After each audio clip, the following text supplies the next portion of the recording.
প্রতিদিনের আলুর এই রেসিপি একবার বাড়িতে তৈরি করলে রুটি, লুচি, পরোটার সঙ্গে বা ভাতের সঙ্গে জাস্ট জমে যাবে। খেতে কিন্তু দুর্দান্ত হয় এই রেসিপি। নমস্কার বন্ধুরা, অমৃতাদি কুকিং চ্যানেলে সবাইকে স্বাগত জানিয়ে আবারও হাজির হয়েছি।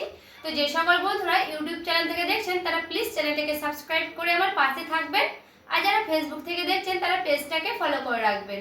আর স্কিপ না করে পুরো রেসিপিটি দেখা অনুরোধ রইল। লাইক দিয়ে ভিডিওটি দেখবেন আর একটা হাইপ করে দিবেন বন্ধুরা। তো চলুন রেসিপিটি দেখে নেওয়া যাক। দেখুন বন্ধুরা, নিয়েছি আলু। তো আজকে এই রেসিপিটি আলু দিয়ে তৈরি করব, তার জন্য দেখুন এই সাইজ করে আমি নিয়ে নিয়েছি আলু। আলুগুলো কিন্তু খুব একটা ছোট না, খুব যে বড় সে না। তো এই আলুগুলোকে আমি খুব ভালো করে ধুয়ে নিচ্ছি। আগে আলুটা আমি খুব ভালো করে ধুয়ে নিয়েছি। পরে এই আলুগুলো দেখুন গাছ কিন্তু বেরিয়ে গেছে, যেহেতু এই গাছগুলোকে এইভাবে আমি তুলে ফেলে দিচ্ছি। আর যেহেতু এখনকার আলু কিন্তু কিছুদিন রাখলেই এইভাবে কিন্তু গাছ বেরিয়ে যাচ্ছে বন্ধুরা। অনেকে কিন্তু জানে ঘরে থাকলে কিন্তু গাছ বেরিয়ে যাচ্ছে, তো কোনো অসুবিধা নেই। দেখুন এইভাবে আমি 2 পিস করে কেটে নিচ্ছি। আর এই রেসিপিটি তৈরি করব তার জন্য এরকম 2 পিস করে আমি আলুগুলোকে কেটে নেব। এটা কিন্তু গোটা গোটাও রান্না করতে পারবেন, সেক্ষেত্রে ভালো হবে। তো দেখুন এইভাবে আমি কেটে নিচ্ছি খুব ভালো করে 2 পিস করে।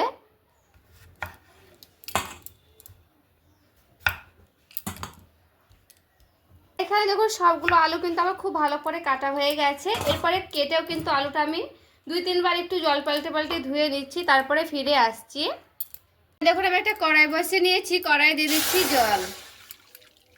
দেখুন জলটা আমি খুব ভালো করে গরম করে নেব। দেখুন খুব ভালো করে কিন্তু আমি ধুয়ে নিয়েছি আলুটাকে, খুব সুন্দর করে কিন্তু ধুয়ে নিতে হবে পরিষ্কার করে। এরপরে আমি আলুর ওপরে দিয়ে দিচ্ছি অল্প পরিমাণে লবণ, মানে সেদ্ধ হলে লবণটা আলুর ভেতর ঢুকবে, একটু ভালো লাগবে তার জন্য। এরপরে লবণটা দিয়ে একটু হালকা এভাবে নাড়াচাড়া করে নেব। আর এখানে আমি আলুটা হালকা করে মানে ভাপে নেব, পুরোপুরি সেদ্ধ না করলে হবে, কিন্তু এখানে আমি যতটুকু মানে সম্ভব ততটুকু একটু ভাপে নিচ্ছি, তারপরে ফিরে আসছি। দিয়ে দিচ্ছি ঢাকা, ঢাকা দিয়ে রেখে দিলাম। আর এখানে দেখুন খুব ভালো করে কিন্তু আমি ভাপিয়ে নিয়েছি। আর এখানে আমার গ্যাসের আঁচটা কিন্তু বন্ধ করে দিলাম বন্ধুরা। আর গ্যাসের আঁচ বন্ধ করে দিয়ে এবার আমি এটাকে জলগুলো ছেঁকে নেব। আর খুব সুন্দর করে কিন্তু সেদ্ধ করে নিয়েছি পারফেক্টলি, মানে দেখুন। এরপর আমি জলগুলোকে ছেঁকে নিচ্ছি, তারপরে ফিরে আসছি। আমি কড়াইটা কিন্তু পরিষ্কার করে ধুয়ে নিয়ে চলে এসেছি। সবার প্রথমে দিয়ে দিচ্ছি একটা শুকনো লঙ্কা। লঙ্কাটা আমি ভেঙে দিলাম, সবার প্রথমে দিলাম, এতে করে লঙ্কাটা একেবারে মুচমুচে হবে তার জন্য। এখানে আমি দিয়ে দিচ্ছি দারচিনি। এই ভাজা মশলাটা কিন্তু খেতে দুর্দান্ত লাগবে এই রেসিপিটা। এরপরে দিয়ে দিচ্ছি 4টের মতো গোলমরিচ। এখানে দিয়ে দিচ্ছি একটা এলাচ। এরপরে দিয়ে দিচ্ছি সামান্য করে গোটা সাদা জিরে। এরপরে খুব ভালো করে এগুলোকে হালকা আমি ভাজা ভাজা করে নিচ্ছি। আর এখানে আমি দিচ্ছি 1টার মতো তেজপাতা। এখানে আমার একটা তেজপাতা হলেই হবে, তো এইভাবে আমি ভেঙে দিয়ে দিলাম। এরপরে তেজপাতাটার সঙ্গে খুব ভালো করে একটু এইভাবে আমি ভাজা ভাজা করে নেব। পুরো 1 মিনিটের মতো একটু ভেজে নিলে কিন্তু হয়ে যাবে, বেশিক্ষণ কিন্তু লাগবে না। এরপরে দেখুন খুব সুন্দর করে কিন্তু একটা ভাজানো হয়ে গেছে, এতে করে খুব ভালো করে একটা মানে ভাজা সেন্ট হচ্ছে। এরপরে আমি একটা প্লেটে ঢেলে নিলাম। এইগুলোকে খুব ভালো করে আমি শিলপাটা দিয়ে গুঁড়ো করে নিয়ে চলে আসছি, তারপরে ফিরে আসছি। আর এই যে দেখুন খুব ভালো করে কিন্তু আমি গুঁড়ো করে নিয়েছি। এই যে আধা ভাঙা করে কিন্তু করে নিলে হয়ে যাবে। আর যেহেতু এখানে আছে এইগুলো তেজপাতা তো এমনিতেই খুব ভালো করে গুঁড়ো হয়ে যাবে। এরপর আমি কড়াই দিয়ে দিচ্ছি সরিষার তেল, দিয়ে দিচ্ছি গোটা কালো জিরা কটার মতো দিলাম। তেলটা আমার খুব ভালো করে কিন্তু গরম করে নিতে হবে এখানে। তো এখানে আমি চারিদিকে কিন্তু ছড়িয়ে দিলাম। এরপরে দেখুন সেই আলুগুলোকে আমি খুব ভালো করে ভেজে নেব। তো এখানে আমি কিন্তু 2-3 বারে খুব সুন্দর করে ভেজে নেব আলুগুলোকে। আর খোসাটা কিন্তু আমি ছাড়াবো না, খোসা সমেতই কিন্তু আমি খুব ভালো করে রান্না করব এই আলুগুলো। এখানে গোটা গোটাও কিন্তু রান্না করা যায় এই আলুর দমগুলো, তো আমি এইভাবে কিন্তু রান্না করে নেব। তো দেখুন এইভাবে কিন্তু এই পিঠটা হালকা করে আমি ভেজে নেব খুব ভালো করে। এরপরে দেখুন এই পিঠটা কিন্তু খুব ভালো করে ভাজা হয়ে গেলে এরপরে আমি হালকা করে উল্টে নিচ্ছি। এখানে কিন্তু আমি পুরোপুরিভাবে আলুটা আমি সেদ্ধ করিনি, হালকা করে ভাপিয়ে নিয়েছি।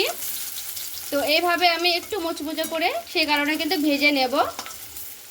তো দেখুন এইভাবে কিন্তু আমি খুব ভালো করে উল্টে পাল্টে ভেজে নিচ্ছি। তো এই দুই পিঠটা হালকা করে দেখুন এইভাবে আমি উল্টে নিলাম সবগুলোকেই। তো এই পিঠটাও আমি এইভাবে ভেজে নেব। দেখুন খুব ভালো করে কিন্তু মুচমুচে করে ভাজা হয়ে গেলে উঠিয়ে নিচ্ছি একটা বাটিতে। তো এইভাবে আমি খুব ভালো করে দেখুন উঠিয়ে নিলাম।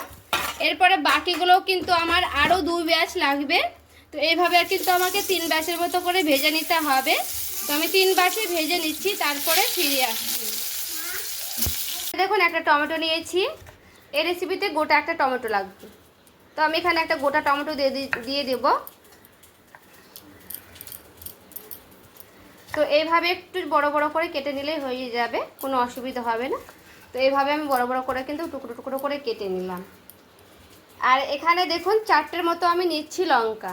এখানে আমি 4টে লঙ্কা দিলেই কিন্তু হয়ে যাবে আমার। ঝালটা বেশি দিলে বেশি করে কিন্তু দিয়ে দিতে পারেন। আর এখানে নিচ্ছি কটা আদা টুকরো। এরপরে এখানে আমি একটা মিক্সি বাটিতে কিন্তু নিয়ে নিয়েছি সবগুলোকে। উপর থেকে সামান্য করে দিয়ে দিচ্ছি জিরে, একেবারে সামান্য করে দিচ্ছি, বেশি দেবো না, একেবারে দেখুন অল্প পরিমাণে দিলাম আমি। সামান্য করে দিয়ে দিচ্ছি জল। এটা ঢাকনা লাগিয়ে দিয়ে খুব ভালো করে একটা মিহি পেস্ট করে নিচ্ছি, তারপরে ফিরে আসছি। এই যে দেখুন খুব ভালো করে একটা মিহি পেস্ট করে নিয়ে চলে এসেছি।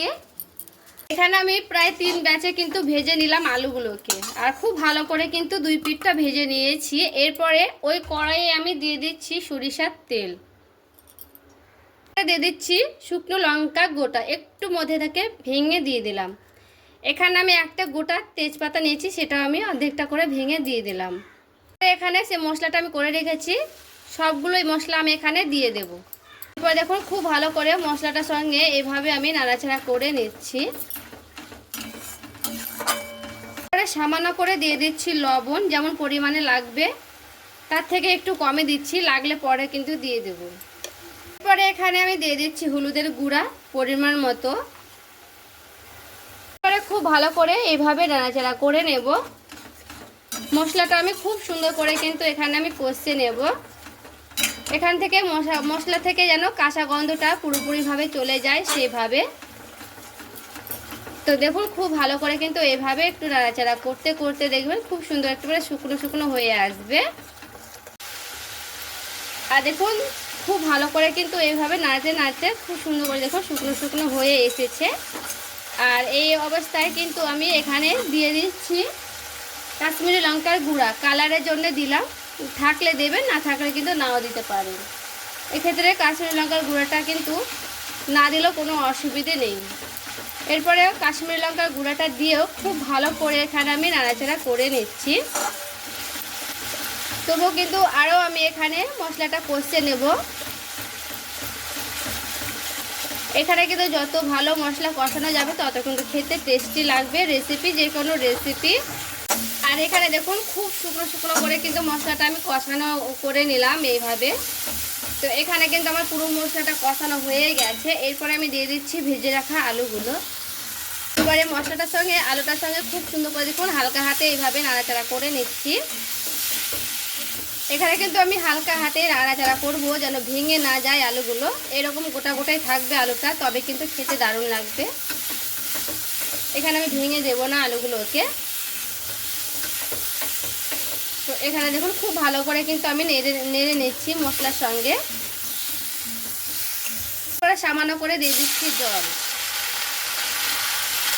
জলটার সঙ্গে এভাবে খুব ভালো করে দেখুন নাড়াচাড়া করে নেব।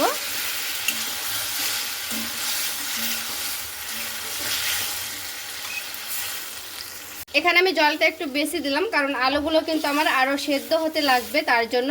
আর আলুটা পারফেক্টলি না সেদ্ধ হলে কিন্তু খেতে ভালো লাগবে না এই রেসিপিটা। আলুটা একবারে কিন্তু খুব সুন্দর করে সেদ্ধ করতে হবে। তো দেখুন এইভাবে কিন্তু আমি আবারও খুব ভালো করে একটু এইভাবে নাড়াচাড়া করে নিয়েছি। এরপরে আলুটাকে আমি খুব সুন্দর করে সেদ্ধ করে নেব, তারপরে ফিরে আসছি। এখানে দেখুন খুব ভালো করে টকবক করে কিন্তু ফুটিয়ে নিয়েছি। এখানে কিন্তু টকবক করে ফুটিয়ে নিতে হবে এই আলুর রেসিপিটি। এরপরে আমি খুব ভালো করে দেখুন একটু নাড়াচাড়া করে নিয়ে আবারও একটু রেখে দিলাম গ্যাসের আঁচটা কমিয়ে দিয়ে। আর দেখুন খুব সুন্দর করে কিন্তু দেখুন তেলগুলো ছেড়ে ছেড়ে গেছে সাইড থেকে। এরপরে যেটা আমি ভাজা মশলা গুঁড়োটা করে নিয়েছিলাম, এরপরে ওপর থেকে আমি ছড়িয়ে দিচ্ছি। তো সবগুলোই আমি এইভাবে ছড়িয়ে দিলাম, কারণ যেহেতু আমি অল্পই করেছিলাম একটা তরকারির মতো, তার জন্য কিন্তু সব কটাই দিয়ে দিলাম। এরপরে খুব ভালো করে দেখুন আবার একটু নাড়াচাড়া করে নিচ্ছি। এতে কিন্তু গরম মশলারও কাজ করবে, যেহেতু আমি দারচিনি এলাচ সব কিছু দিয়েছি তার জন্য। তো এখানে আবার কিন্তু পুরোপুরিভাবে রেডি হয়ে গেছে। তো আমি দু একটা আলুগুলোকে একটু ছোট ছোট করে ভেঙে দিচ্ছি, এতে করে আলু মানে তরকারিটা কিন্তু আর একটু মানে মাখো মাখো হবে, খেতেও কিন্তু খুব ভালো লাগবে। দু একটা ভাঙবো, বেশি কিন্তু ভাঙবো না, বেশি ভাঙলে কিন্তু তখন একেবারে মানে একটা দেখবেন আলুর তরকারিটা শুকনো শুকনো হয়ে যায়, কেমন টাইপের মানে একটা ঘন টাইপের হয়ে যাবে।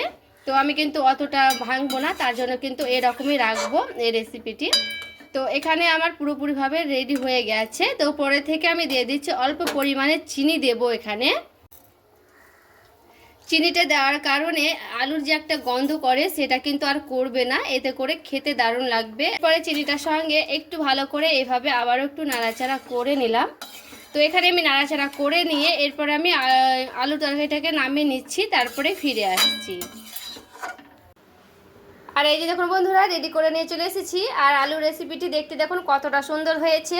আর এই রেসিপি কিন্তু একেবারে ঘন হবে না, দেখবেন এরকম কিন্তু পাতলা পাতলা ঝোল থাকবে। এরকম কিন্তু হালকা পাতলা মাখো মাখো টাইপের মানে পাতলা ঝোল, খেতে কিন্তু দারুণ লাগবে বন্ধুরা। দেখুন এইভাবে একবার হলো বাড়িতে ট্রাই করে দেখবেন, এতটা সুন্দর লাগে এই রেসিপি দিয়ে।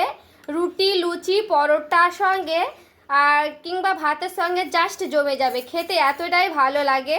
তো আজকের রেসিপি ভালো লেগে থাকলে প্লিজ একটি লাইক করবেন আর চ্যানেলটাকে সাবস্ক্রাইব করে আমার পাশেই থাকবেন। দেখা হচ্ছে আরও একটি রেসিপির সঙ্গে। আর শেয়ার করে বন্ধুদের সঙ্গে দেখার সুযোগ করে দিবেন বন্ধুরা। সকলে ভালো থাকবেন, সুস্থ থাকবেন। দেখা হচ্ছে আরও একটি রেসিপির সঙ্গে।